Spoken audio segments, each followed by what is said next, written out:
Hi, I'm Luke Serveld. Welcome to another episode of Meet the Gaffer. Here we are. This is my wife Jan. We're hanging out at the table. This could be a breakfast scene. This could be an interview. This could be just a happy couple in quarantine. Well, I just wanted to demo a few Aputure lights and kind of talk you through it. We have a 3-camera setup, so we're setting our Aputure for the window because we don't quite have a crew to treat all the windows, tint them, soften them, whatever. We're setting our Aputure to that, and so everything else kind of has to play around that. Now, I'm a little down. I'd like to have a little bit more, but I'm giving the best light to Jan for the moment. So if we just had the window light, if we were just as is, then that's what we'd have, right? So I'll keep that on. This is just one light. This is the 300x. So that's a tunable white light, and I have it in the spotlight mount, so the ellipsoidal front, and I'm hitting the ceiling with it because we've got 2 lights in this room. We've got a practical above, and we've got a practical on the credenza over there. And so in the morning, that light probably wouldn't be on. This one could be on, so we could use the tungsten in here, but since my light outside is sort of a 5,000 Kelvin, I'd like to have more control of the lighting. So at the moment, we've got the 300x at 5,000 Kelvin, and I can just do that with the simple Sidus app, which is slick. And then I have 2 little MC lights that I have in our overhead, and if I pop those on, it just gives them there's just a little glow there. They're at 18% at 3200. And they've got magnets on them, so you can just pop them onto metal. So it's just like a little glow, and that gives our wide angle a little bit of light from above. But that's not our main light. Our main light is coming from the bounce that's on the ceiling. And I'm just keeping that out of frame deep, but trying to push the light further that way so we have more light coming from the window side. Just that sort of far side key feel, which is more pleasing when we have that 3rd camera as opposed to lighting from the front, which is our fill side, sort of our near side fill. This is fine for here. If we had a little more control, a little more time, a little more folks, we could set some scratch lights, some backlights, give a little more modeling to our people. Outside the window here, I did end up just unrolling the 0.9 ND because that was blowing out already, even though it's just a little after 8 o'clock. And it's an overcast day, so that was fortunate. I kind of knew that ahead of time, but it's brighter out there than it is in here. And so this bounce up above, it is at 53%. So, if we brought that up on the slider, that's to 100%. Now that's better for me, but Jan's probably a little on the bright side. So anyway, I'm just going to bring that down so it's more pleasing on her. And there we've got it 50-ish. And then you notice Jan's got a little bit of shine there on her nose.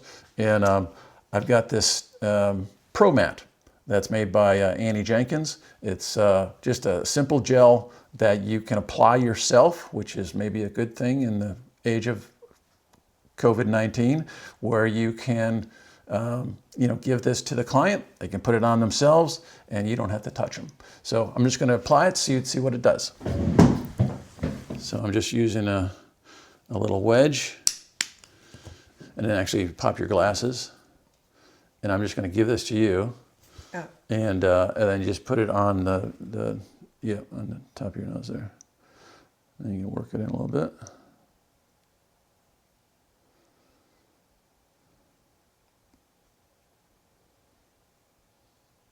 Put those glasses back on. Yeah, that's actually great. That's cool. Well, funny thing is, that's the first time I've ever used it, so worked like a charm. All right, awesome. Now, just real quickly, if we were to throw a meter on Jan, So we've got about 10-foot candles there on the key side. And we've got just a little over a 5-foot candles on the fill. So, you know, roughly speaking, if you add the key and the fill, that's 15, 16-foot candles. Key plus fill to fill, it's about a 3-to-1 ratio. So that's a, you know, a good working ratio. And here we go. A little glow from above. We warm that up. And those are just 2 MCs. And then we've got the bounce on top from the 300X. And then why not put a little bit of sun feeling in the back there. I've got another 300D in the back, and we'll pop that on. Boom. And that gives us a little glow behind Jan to give us some depth. So we could obviously add a lot more different types of light to give depth to our 2 people here, but this is, well, 2 big lights, 2 bigger lights, and 2 little lights, and no waiting. So thanks for watching. We'll see you again next time.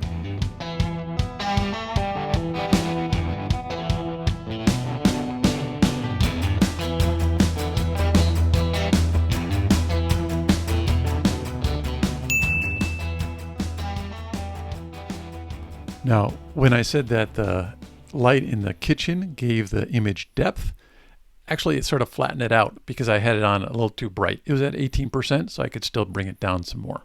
I really wanted the color to be similar to the foreground. I was trying some gel on it, but it worked well to put the cameras all at 5600 and then just warm the lights accordingly. But daylight worked just fine with the 300D because I'm hitting it off the warmer wood, and then you're just seeing the reflected light off of this. So that's warming it up, because outside is like, you know, 7,000 Kelvin, and then inside here 5,000 worked pretty well to give us what we wanted. Here's the GH4 brought back into service. It's got a 12mm lens on it, getting the nice wide 2-shot, capturing the whole room. This is the GH5S, a little small HD monitor, and that's got the 35mm Vader Prime on it, and that's working well. And then in the kitchen here, we've got the GH5. That was my weakest shot, but that's getting this angle. So yes, a single person 3-camera shoot is possible, but quality suffers.